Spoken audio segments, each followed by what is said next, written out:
नमस्ते दोस्तों, मैं हूं अजय डोले। मेरे YouTube चैनल पर मैं आप सभी 10वीं के छात्रों का फिर से स्वागत करता हूं। दोस्तों, हम 10वीं कक्षा का हिंदी विषय का अध्यापन कर रहे हैं।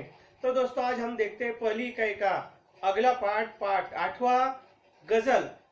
पद्य कविता है, गजल है और इसके कवि है माणिक वर्मा। तो दोस्तों, 10वीं कक्षा के पाठ्य पुस्तक में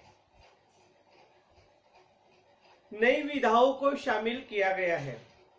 यह विद्यार्थियों एवं अध्यापकों की ज्ञान वृद्धि के लिए बहुत ही प्रशंसनीय बात है। इस पद्य विभाग में गजल विधा को शामिल किया गया है। वैसे तो गजलें हम सुनते पढ़ते आए हैं, अब समय है गजल को सूक्ष्मता से अध्ययन करना। तो चलिए गजल विधा को समझते हुए अपनी किताब में शामिल माणिक वर्मा जी की गजल को भी समझने की कोशिश करते हैं। तो दोस्तों, गजल विधा क्या होती है यह मैं आपको बताता हूं। तो दोस्तों, गजल विधा अरबी साहित्य की प्रसिद्ध काव्य विधा है, जो बाद में फारसी उर्दू साहित्य की प्रसिद्ध काव्य विधा है, जो बाद में फारसी उर्दू और हिंदी साहित्य में भी बेहद लोकप्रिय हुई है। संगीत के क्षेत्र में इस विधा को गाने के लिए ईरानी और भारतीय संगीत के मिश्रण से अलग शैली निर्मित हुई है। दोस्तों, शेरों के समूह को गजल कहते हैं, जिसमें शायर किसी चिंतन, विचार तथा भावना को प्रकट करता है शेरों के माध्यम से। शेर आप तो सुनते ही होंगे। दोस्तों, एक गजल में 5 से लेकर 25 तक शेर हो सकते हैं। ये शेर एक दूसरे के स्वतंत्र होते हैं।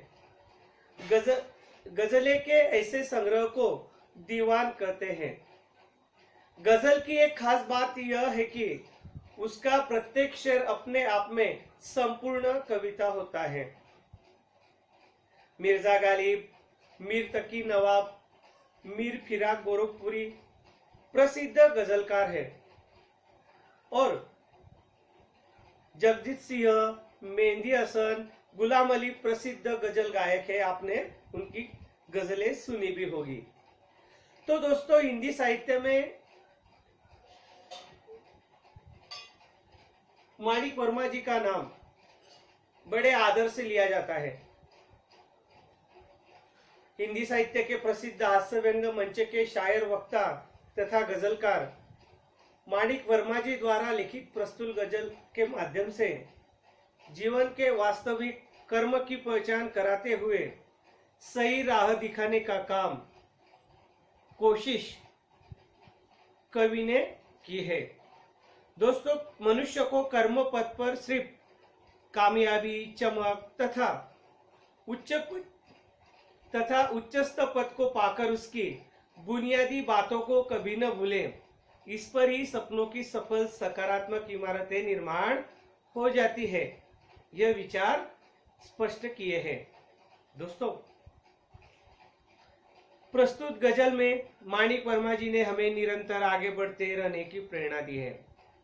कवि का मानना है कि बाहरी रूप रंग तो अस्थायी होता है, सुंदरता हमारे विचारों में, हमारे कामों में होनी चाहिए। तो दोस्तों, देखते हम आज हमारी गजल, यह कविता पहला भाग आज हम देखेंगे। देखते हम माणिक वर्मा जी कहते, देखो, आपसे किसने कहा स्वर्णिम शिखर बनकर दिखो।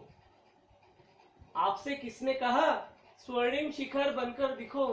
शोक दिखने का है तो फिर नींव के अंदर दिखो। चल पड़ी तो गर्द बनकर आसमानों पर लिखो, और अगर बैठो कहीं तो मील का पत्थर दिखो। सिर्फ देखने के लिए दिखना, कोई दिखना नहीं। आदमी हो तुम अगर तो आदमी बनकर दिखो। जिंदगी की शक्ल जिसमें टूटकर बिखरे नहीं, पत्थरों के शहर में वो आईना बनकर दिखो। आपको महसूस होगी तब हर एक दिल की जलन, जब किसी धागे सा जलकर मोम के भीतर दिखो। तो दोस्तों हम आज यह 5 स्टांजे 10 पंक्तियों का सरल भावार्थ अर्थ लेखक हमें क्या मौलिक बातें बताना चाहते हैं यह जानने का प्रयास करेंगे। तो दोस्तों देखते हैं हम पहली पंक्तियां। दोस्तों लेखक कहते हैं पहली 2 पंक्तियों में, आपसे किसने कहा स्वर्णिम शिखर बनकर दिखो, शोक दिखने का है तो फिर नींव के अंदर दिखो। तो स्वर्णिम यानी सोने के रंग का सुनहला। तो देखते हैं दोस्तों हम इन 2 पंक्तियों का अर्थ। तो दोस्तों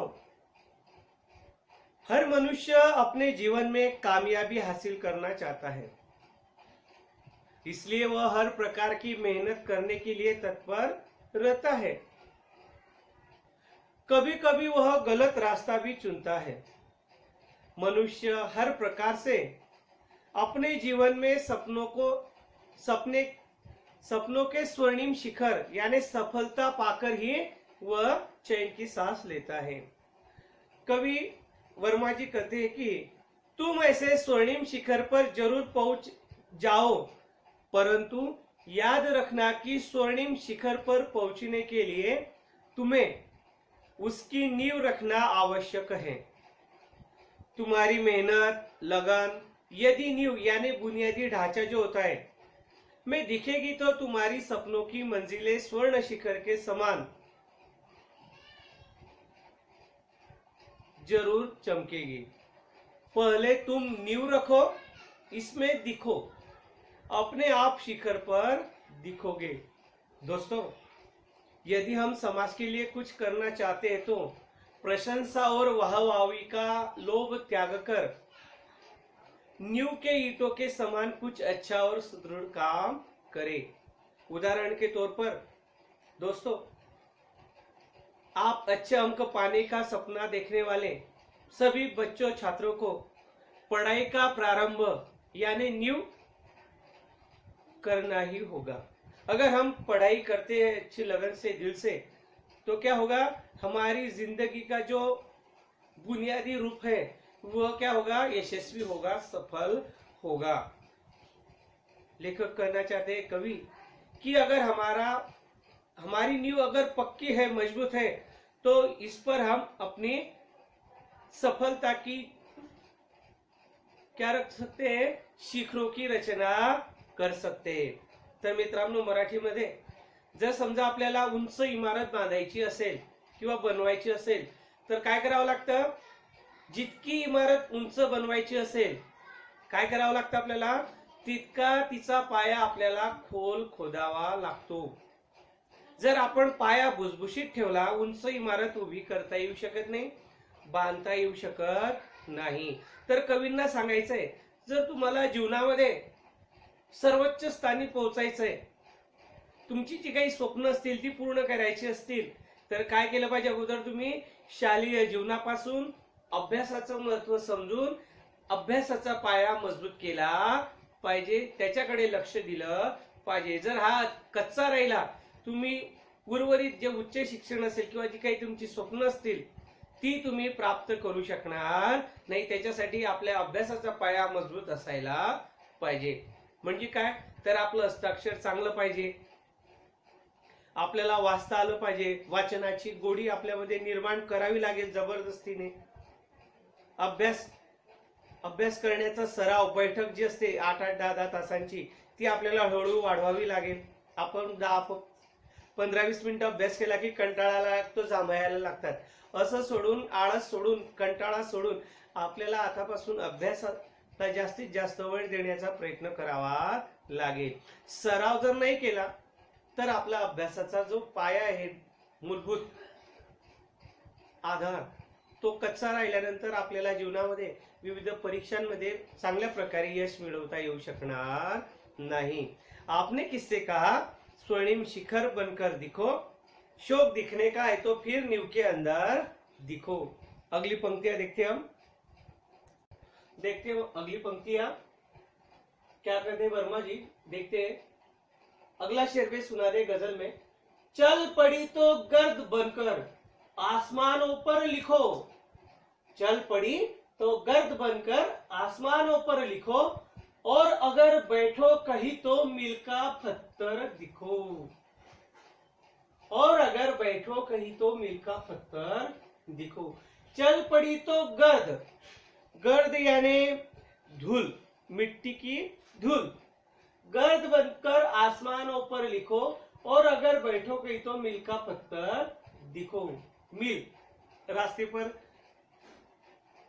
स्थान दर्शाने के लिए एक पत्थर लगाया जाता है, जमीन के अंदर गाड़ा जाता है, उसे कहते हैं मील का पत्थर। तो दोस्तों देखते हैं हम कवि इन पंक्तियों से हमें क्या संदेश देना चाहते हैं। तो दोस्तों,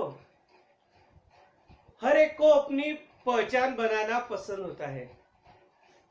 हर व्यक्ति को समाज में अपनी अलग पहचान बने, ऐसा सपना होता है। दोस्तों, समाज में भी उन्हीं लोगों की पहचान बनती है जो सबसे हटके काम करते हैं। समाज में हम अगर हमें हमारी पहचान बनानी है तो हमें सबसे अलग हटके काम करना होगा, कार्य करना होगा। और वे ही आगे जो अलग काम करते हैं, हटके काम करते हैं, वो आगे चलकर इतिहास बनता है। कवि कहते हैं, देखो माणिक वर्मा जी, कि जैसे हवा में तूफान उठने पर मिट्टी धूल बनकर आसमां में छा जाती है, जो सबको नजर आती है, उसी प्रकार तूफान भरी जिंदगी में भी तुम्हें ऊपर और ऊपर उठना होगा, जो तुम्हें पहचान दे सकता है। उसी तरह अगर बैठना चाहते हो तो मील का पत्थर बनकर बैठ जाओ। मील का पत्थर यानी उसी ऊंचाई पाना, ऐसी ऊंचाई पाना जहां कोई सुरमा ही पहुंच सकता है।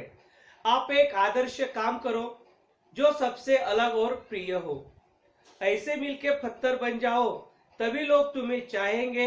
उदाहरण के तौर पर शिवाजी महाराज, उनका कार्य हमारे सामने है। सचिन तेंदुलकर, उसका भी कार्य हम देखते हैं, भारत रत्न पुरस्कार मिल चुका है। एपीजे अब्दुल कलाम, एक सामान्य विद्यार्थी, एक सामान्य व्यक्ति, कैसे असामान्य बने, आपने उनकी जीवन चरित्र ही कहानियां भी पढ़ी होगी। तो दोस्तों, ऐसे ही हमें अगर हमारा जीवन इतिहास बनाना है तो हमें सबसे अलग हटकर काम करना होगा, तभी हम समाज में लोकप्रिय बनेंगे, समाज में हमें मान सम्मान मिलेगा, हमारा इतिहासों के पन्नों पर नाम लिखा जाएगा। आगे की पंक्तियां देखते हम।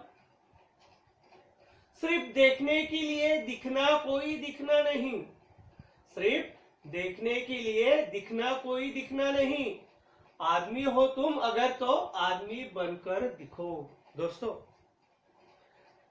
माणिक वर्मा जी ने उपयुक्त पंक्तियों के माध्यम से सर्वश्रेष्ठ अनमोल बातें हमें बताई है। वे कहते हैं कि मनुष्य जन्म सिर्फ कर्म से ही सफल होता है। धरती पर कई लोग पैदा होते हैं और मरते भी हैं, लेकिन वही लोग मरकर भी जिंदा रहते हैं जो मनुष्य बनकर समाज हित में कार्य करते हैं। समाज सुधारों का कार्य हमारे सामने ही होगा। कवि कहते हैं कि कर्महीन लोगों पर कवि ने व्यंग कसा है। वे कहते हैं कि सिर्फ देखने दिखाने धरती पर रहते हो तो के लिए ही यह जीवन नहीं है। अच्छा सजना संवरना दिखना, इसके लिए ही तुमने जन्म नहीं लिया है, यह जीवन नहीं है। तो क्या करना है, अपने जीवन में ऐसा कर्म करना है कि जिससे सारे समाज का भला हो, हित हो। यानी अपने कर्म से भाग्य बदलकर मनुष्य बनकर दिखाओ, यानी अपना व्यवहार मानव जैसा ही हो, अमानवीय नहीं। उदाहरण के तौर पर महान महापुरुष छत्रपति संभाजी होंगे, शिवाजी महाराज होंगे, स्वामी विवेकानंद होंगे, ऐसे कई महापुरुष हैं जिन्होंने अपने जीवन के आदर्श जीवन के उदाहरण समाज के सामने रखे और समाज ने उनका अनुसरण करने का प्रयास किया। दोस्तों, झांसी की रानी होगी, अहिल्याबाई, अहिल्या देवी होळकर होगी, ऐसी कई महिलाएं भी हैं जिन्होंने अपने गौरव गाथा जीवन कार्य समाज के लिए अपना जीवन न्योछावर कर दिया था। इस प्रकार कहते लेखक कि हमें सजने संवरने के लिए ही अपना जीवन व्यतीत नहीं करना चाहिए। क्या करना चाहिए? समाज हित के लिए अपना जीवन, अपनी बुद्धि का इस्तेमाल करना चाहिए, उपयोग में लाना चाहिए। आगे देखते हम लेखक क्या कहते हैं। जिंदगी की शक्ल जिसमें टूटकर बिखरे नहीं, जिंदगी की शक्ल जिसमें टूटकर बिखरे नहीं, पत्थरों के शहर में वो आईना बनकर दिखो। जिंदगी की शक्ल जिसमें टूटकर बिखरे नहीं, पत्थरों के शहर में वो आईना बनकर दिखो। तो दोस्तों लेखक कहते हैं हमें, वर्मा जी, कि ईश्वर ने ही हमें मनुष्य जीवन दिया है। हमारा उद्देश्य केवल सजना संवरना, सुंदर दिखना ही नहीं होना चाहिए। हमारे द्वारा किए गए काम सुंदर होने चाहिए। मानवीय गुणों को हमें अपनाना चाहिए। सिर्फ सुंदर दिखने से कोई जीवन को अर्थ नहीं मिलता। तो हमें क्या करना चाहिए? हमें ऐसे कुछ सुंदर काम करने चाहिए कि जिससे हमारा और समाज का नाम रोशन हो दुनिया में। और इसके लिए हमें क्या करनी होगी? हमें मानवीय गुणों की हमारे अंदर स्थापना करनी होगी। अच्छे अच्छे गुण हमें अपने स्वभाव में डालने होंगे, उनका स्वीकार करना होगा। दोस्तों, सारा संसार हमें अच्छे मनुष्य के रूप में जाने, यही हमारा ख्वाब होता है। हमारा कोई भी काम ऐसा ना हो जो मानवता के दायरे से बाहर हो। मनुष्य का स्वभाव उस आईने जैसा हो जिसमें सच्चाई, मेहनत, लगन, आस्था, कर्म, परोपकार, निडरता आदि गुणों से वह जीवन भरा हो। हम समाज के लोगों के सामने हमारा जीवन एक आदर्श उदाहरण के तौर पर रख सके, ऐसा संदेश कवि हमें देते हैं, मार्गदर्शन करते हैं। अगला देखते हैं हम मुहावरा या शेर देखते हैं हम। अगली पंक्तियां, आपको महसूस होगी तब हर एक दिल की जलन, आपको महसूस होगी तब हर एक दिल की जलन, जब किसी धागे सा जलकर मोम के भीतर दिखो। तो दोस्तों, सुख दुख मनुष्य जीवन की दो पटरियां हैं। रेल की पटरियां जैसी होती है, दोनों बराबर चलती है लेकिन दोनों का मिलन नहीं होता। वैसे ही हमारे जीवन में सुख और दोनों की दो पटरियां चलती रहती हैं, जो कभी साथ में नहीं चलती, और जब साथ चलती है या एक हो जाती है तो वह जीवन का परमोच्च क्षण होगा या होता है। दोस्तों, हर मनुष्य एक दूसरे के दुख में शामिल हो जाता है। कुछ ऐसे भी लोग होते हैं जो दूसरों को दुखी देखकर खुश हो जाते हैं, क्योंकि वैसे दुख से इनका गुजरना नहीं हुआ होता है। ऐसे लोगों को समझाते हुए कवि वर्मा जी कहते हैं कि हर किसी का अपना अपना दुख है, तुम्हें उसकी जलन तभी महसूस होगी जब वैसी परिस्थिति आप पर बीतेगी। कवि ने मोमबत्ती के धागे का उदाहरण देकर विषाद की कल्पना करने को कहा है। हर किसी का अपना अपना दुख होता है और उन्हें और तंग करके दुखी ना करे। मोमबत्ती का उदाहरण उन्होंने हमारे सामने रखा है। मोमबत्ती में धागा होता है, देखा होगा हमने, साथ में जलता है और आजू उसे खुद मोमबत्ती का धागा खुद जलकर वह लोगों को प्रकाश देता है। वैसे ही हमारा जीवन होना चाहिए। तो दोस्तों, इस गजल का पहला भाग यहाँ पर समाप्त होता है। अगली तासिका में देखेंगे हम उर्वरित गजल का भाग।